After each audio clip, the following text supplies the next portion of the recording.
Good morning everyone. আজি আকৌ এটা নতুন দিনৰ আৰম্ভণিৰে মই আকাশ আৰু আপোনালোকে চাই আছে AKX97 নৰ্থ ইষ্ট। আজিৰ পৰা প্ৰায় 200 ইয়াৰ্ছ হৈ গ'ল যেতিয়া সিংফু ৰজাই চাহ সংৰক্ষণ কৰি ৰাখিছিলে। তেতিয়াৰ পৰা আজি দিনটোত নেশ্যনেল টি ডে হিচাপে পালন কৰি আহিছে। আজি যোৰহাট এগ্ৰিকালচাৰ ইউনিভাৰ্চিটিত এখন মিটিং আছে।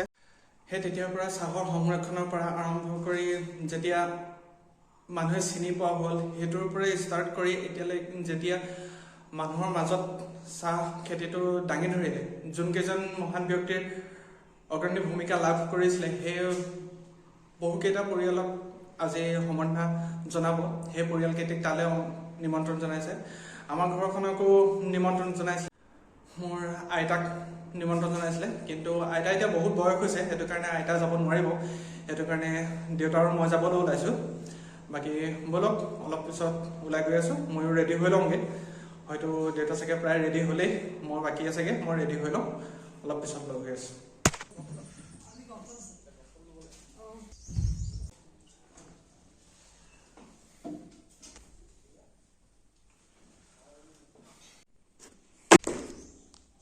অলমষ্ট মই পূৰা ৰেডি হৈ গ'লোঁ।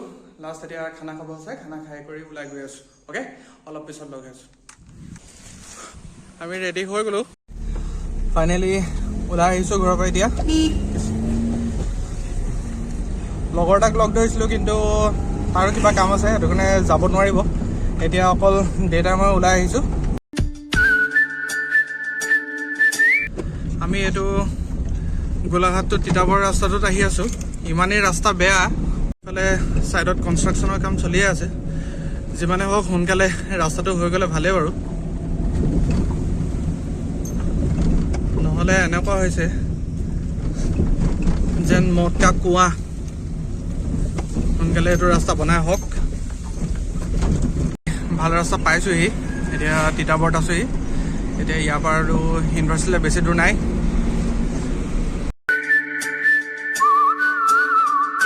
ইউনিভাৰ্চিটিৰ ভিতৰত এণ্ট্ৰি হৈছোঁ। এতিয়া আমি যাম অডিটৰিয়াম হললৈ। এখন গেট দিয়া হৈছে আজি মিটিংখনৰ কাৰণে। বৰ্তমান বন্তি প্ৰজ্বলন হৈ আছে। তাৰপিছতে আজি সেই বিষয়বস্তুটোৰ ওপৰত ভাষণ হ'ব। তাৰপিছত নিমন্ত্ৰণ কৰি অনা সেই মূল পৰিয়ালকেইটিক সম্বৰ্ধনা অনুষ্ঠান হ'ব। শ্ৰীযুত প্ৰহ্লাদ তাছাদী আমাৰ মাজত তেখেতে সম্বৰ্ধনা জ্ঞাপন কৰিব। অসম কৃষি বিশ্ববিদ্যালয়ৰ সন্মানীয় উপাচাৰ্য মহোদয়,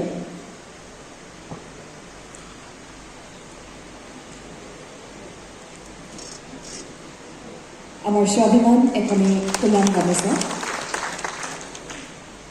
সম্বৰ্ধনা জ্ঞাপন কৰিব সন্মানীয় উপাচাৰ্য মহোদয়।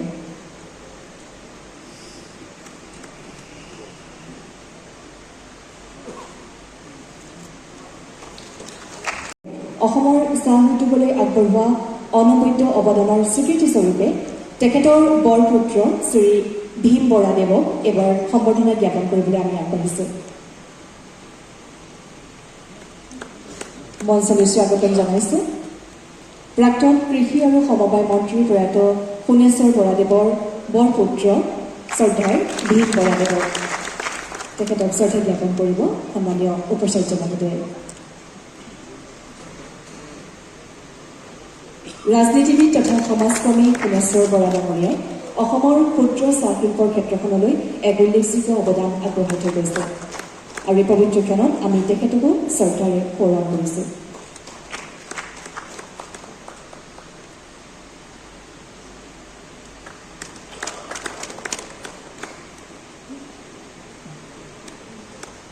ধন্যবাদ জ্ঞাপন কৰিছোঁ আৰু আসন গ্ৰহণ কৰিবলৈ আছে।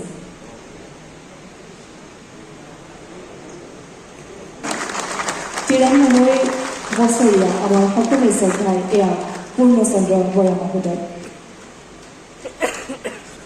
আৰু এই সন্মানীয় উপাচাৰ্য মহোদয়ে আমাৰ স্বাভিমান এখনি ফুলাম গামোচা, এখনি চেলেং চাদৰ, এটি ফুলাম জাপি, চাহৰ গুণগত মান আৰু কীটনাশক দ্ৰব্য নিৰাপদৰ বাবে এখন ডকুমেণ্টাৰী তৈয়াৰ কৰি উলিয়াইছে ইউনিভাৰ্চিটিৰ ফালৰ পৰা। অসম চাহ অসমীয়া গৌৰৱ আৰু স্বাভিমান। পৃথিৱীত চাহ উৎপাদনকাৰী দেশসমূহৰ ভিতৰত ভাৰতৰ স্থান দ্বিতীয়।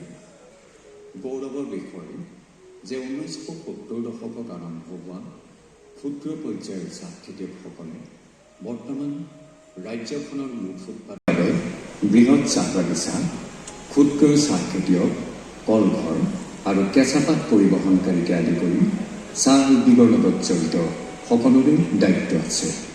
কলঘৰত উন্নত মানৰ চাহ প্ৰস্তুতকৰণৰ বাবে বাগিচাত উন্নত মানৰ কেঁচাপাত উৎপাদন তথা কলঘৰলৈ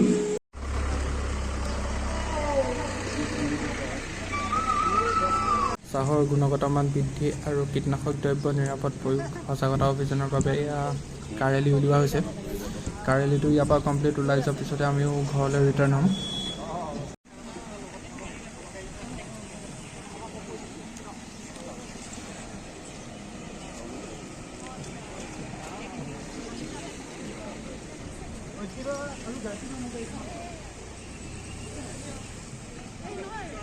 ইয়াত এতিয়া প্ৰগ্ৰেম কমপ্লিট হৈ গ'ল। আমি এতিয়া ৰিটাৰ্ণ হৈছোঁ, ঘৰলৈ আহি আছোঁ।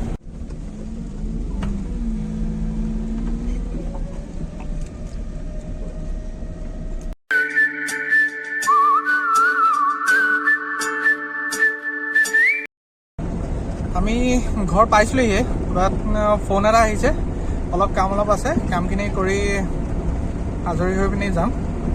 আমি প্লেনিং এটা কৰি আছোঁ। ৱাটাৰফল এটা আছে ক'ৰবাত, মই ইমান ভালকৈ নাজানো, কিবা বান্দৰদোৱা নে কিবা বুলি কৈছিলে ৰিবুহঁতে। প্লেনিং এটা কৰি আছে, হয়তো চাওঁচোন নেক্সট ছানডেলৈ যদি পাৰোঁ, নেক্সট ছানডে তেতিয়া যাম। চ' আজিলৈ ইমানেই। যদি ভিডিঅ'টো ভাল লাগিলে তেন্তে লাইক, কমেণ্ট, শ্বেয়াৰ কৰি দিব, আৰু যোনসকলে ছাবস্ক্ৰাইব কৰা নাই ছাবস্ক্ৰাইব কৰি দিব।